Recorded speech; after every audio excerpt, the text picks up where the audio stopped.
제3장. 예수께서 다시 회당에 들어가시니 한쪽 손 마른 사람이 거기 있는지라. 사람들이 예수를 고발하려 하여 안식일에 그 사람을 고치시는가 주시하고 있거늘 예수께서 손 마른 사람에게 이르시되, 한가운데 일어서라. 안식일에 선을 행하는 것과 악을 행하는 것, 생명을 구하는 것과 죽이는 것, 어느 것이 옳으냐? 그들이 잠잠하거늘 그들의 마음이 완악함을 탄식하사 노하심으로 그들을 둘러보시고 그 사람에게 내 손을 내밀라. 내밀매 그 손이 회복되었더라. 바리새인들이 나가서 곧 헤롯 당과 함께 어떻게 하여 예수를 죽일까 의논하니라.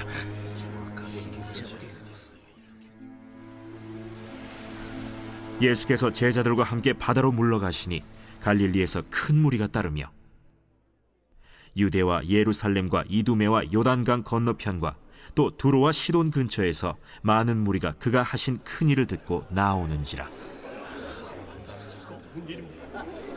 예수께서 무리가 애워싸 미는 것을 피하기 위하여 작은 배를 대기하도록 제자들에게 명하셨으니 이는 많은 사람을 고치셨으므로 병으로 고생하는 자들이 예수를 만지고자 하여 몰려왔습니다라. 더러운 귀신들도 어느 때든지 예수를 보면 그 앞에 엎드려 부르짖어 이르되, 당신은 하나님의 아들이니이다 하니 예수께서 자기를 나타내지 말라고 많이 경고하시니라. 또 산에 오르사 자기가 원하는 자들을 부르시니 나온지라.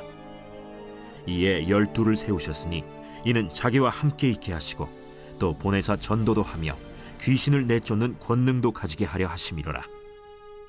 이 12를 세우셨으니 시몬에게는 베드로란 이름을 더하셨고 또 세베대의 아들 야고보와 야고보의 형제 요한이니 이 둘에게는 보아너게 곧 우레의 아들이란 이름을 더하셨으며 또 안드레와 빌립과 바돌로메와 마테와 도마와 알페오의 아들 야고보와 및 다데오와 가나나인 시몬이며 또 가룟 유다니 이는 예수를 판 자더라.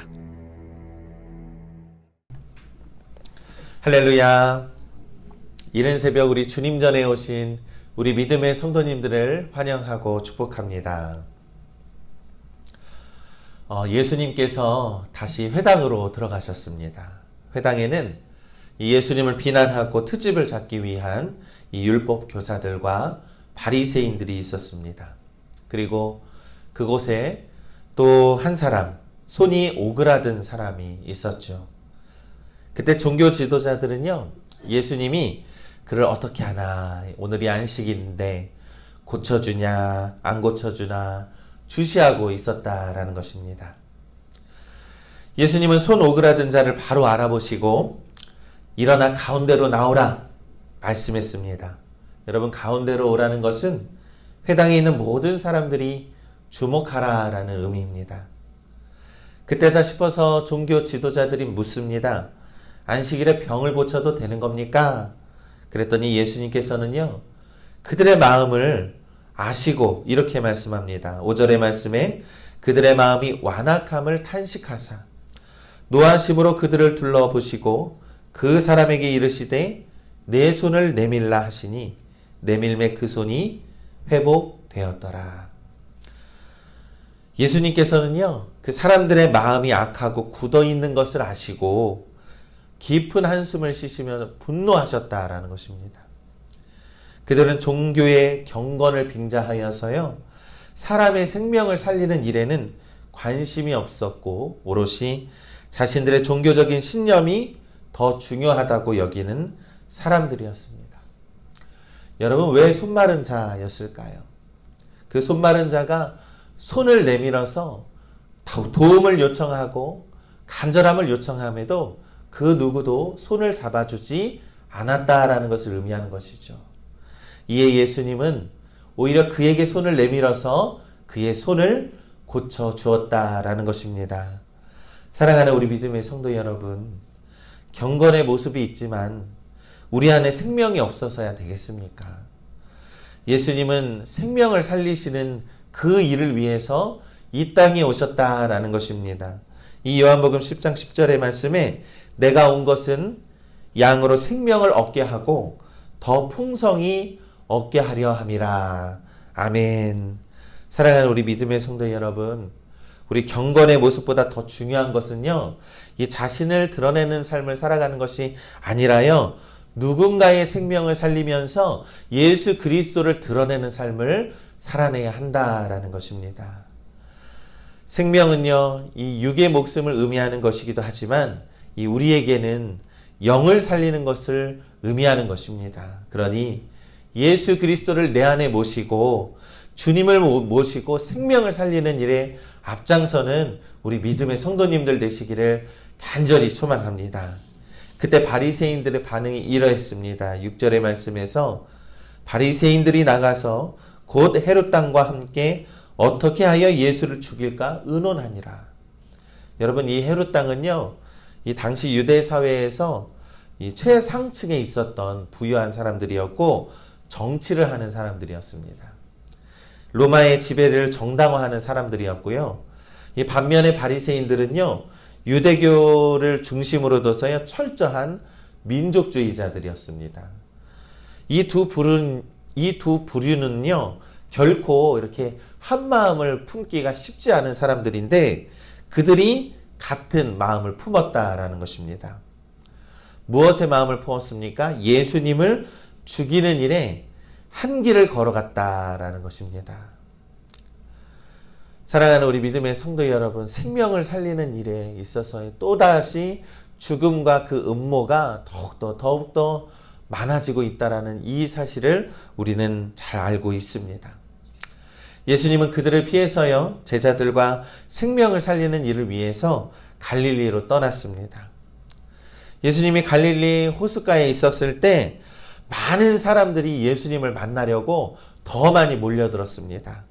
갈릴리 이스라엘의 북쪽에 있는 큰 호수에서부터 남쪽에 있는 유대의 사람들과 예루살렘 유대 아래에 있는 그리고 이두메 사람들과 갈릴리 북쪽에 있는 두로와 시돈에 있는 사람들까지 모두가 다 몰려왔습니다. 물론 사람들이 이 예수님께 몰려온 것은 이 자신들의 병을 치유받고 싶어서, 해결받고 싶어서, 귀신 들려서 너무나도 괴로운 삶을 해결받고 싶어서 주님께 나와왔다라는 것입니다. 여기서 병이라고 번역된 단어의 뜻은요, 채찍질이라는 뜻이 있습니다. 그러니까 쉽게 말해서 병든 자들은 고통 중에 있는 사람들, 늘 아파하는 사람들을 의미하는 것이지요. 예수님께서 계신 곳에는요, 이 아픈 사람들만 있었던 것이 아니었습니다. 이 본문 11절과 12절의 말씀입니다. 더러운 귀신들도 어느 때든지 예수를 보면 그 앞에 엎드려 부르짖어 이르되 당신은 하나님의 아들이니이다 하니 예수께서 자기를 나타내지 말라고 많이 경고하시니라. 지금 귀신들이, 정확하게는 귀신에게 지배당하는 사람들이 예수님을 하나님의 아들이라고 막 고백을 하고 있습니다. 지난번에도 이야기했듯이 귀신들은 예수님이 누구인지를 정확하게 안다라는 것이죠. 그럼에도 예수님께서는요, 나를 세상에 드러내지 말라라고 귀신들을 엄하게 꾸짖고 있습니다. 왜냐하면 아직 주님의 때가 이르지 않았기 때문에, 예수님께서 십자가의 때가 아직 이르지 않았기 때문입니다. 사랑하는 우리 믿음의 성도 여러분, 예수 그리스도는요, 병들어 아파하는 우리들을 위해서, 귀신 들려 고통받는 우리들을 위해서 이 땅에 오셨다라는 사실을 우리는 믿습니다. 그래서 모든 병과 모든 약한 것을 고치시고 마귀의 권세를 이기시며 예수님께서 생명을 주신다라는 그 사실을 우리가 믿고 나아가시길 간절히 소망합니다. 그러니 주님께 나아가십시오. 주님께 나아가면서요, 부탁하시고 도와달라고 간절히 부르짖는 것입니다. 반드시 예수님께서 그 생명을 살리시는 일에 앞장서 주시고 우리의 생명을 살려주실 것을 우리는 믿습니다. 그러면서 13절에 또 산에 오르사 자기가 원하는 자들을 부르시니 나아온지라. 이 예수님께서 이 제자를 선택을 하실 때에 뭐 기준이 똑똑하거나 달란트가 많거나 그런 것을 삼은 것이 아니라는 것입니다. 가장 중요한 조건은요, 예수님께서는요, 자기가 원하는 자들을 부르셨다라는 것입니다. 예수님 주변에 있는 사람들 중에서 주님이 원하시는 자들을 제자로 부르셨다라는 것입니다. 14절 15절의 말씀에 이에 12를 세우셨으니 이는 자기와 함께 있게 하시고 또 보내사 전도도 하며 귀신을 내쫓는 권능도 가지게 하려 하심이로라. 이 예수님께서 12 제자를 부르시는 그 이유는요, 자기와 함께 하기 위해서, 예수님이 나와 함께 하고 싶은 그러한 사람들을 원하셨다라는 것입니다. 그리고 그들에게 자신의 전부를 가르치면서 말씀도 가르치고 귀신을 쫓게 하시고 복음을 전파하며 함께 하나님의 나라의 일을 이루어 갔다라는 것입니다. 사랑하는 우리 믿음의 성도 여러분, 주님이 우리를 원하십니다. 주님이 우리를 원하셔서요, 우리가 제자 되기를 원하십니다. 그러니 우리 주님의 제자로 살아가시기를 간절히 소망합니다. 예수님께서 부르신 이 12 제자들을 보시면 베드로와 안드레가 형제였고 또 야고보와 요한이 형제이죠.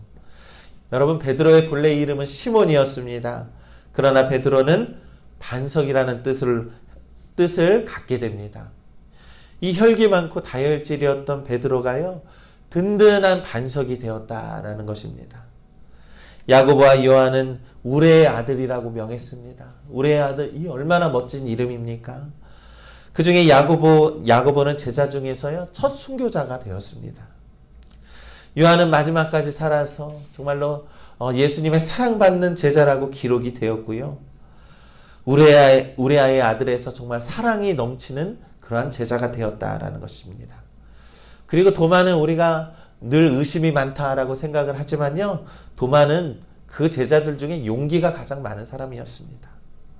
이 바돌로메는 나다나엘과 동일한 인물입니다. 그리고 알페오의 아들 야고보와 다데오, 가나나인 시몬은 성경에서 거의 이름만 좀 나옵니다. 그럼에도 그들은 예수님의 12 제자들이었다는 것이죠. 우리가 알려지지 않아도 우리가 제자로 살아가면 예수님은 그들을 알아주시고 그들을 귀하게 쓰신다라는 것을 우리는 믿습니다. 여러분, 예수님의 제자 중에는요, 예수님을 팔아넘긴 가룟 유다도 있습니다. 다른 11명의 제자들이 우리가 어떻게 제자로서 살아야 하는지 가르쳐 주지만 가룟 유다는요, 그 길을 걷지 말아야 함을 우리들에게 가르쳐 주고 있는 것이죠.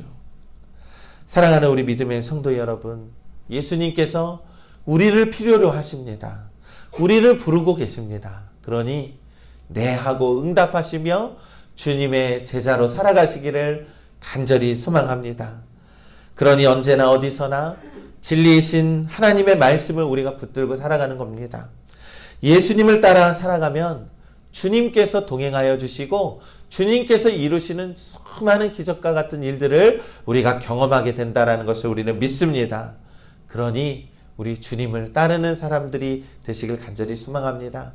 그렇게 한 사람 한 사람들이 모여서 우리 이렇게 팔복영광교회가 세워진 것 아니겠습니까?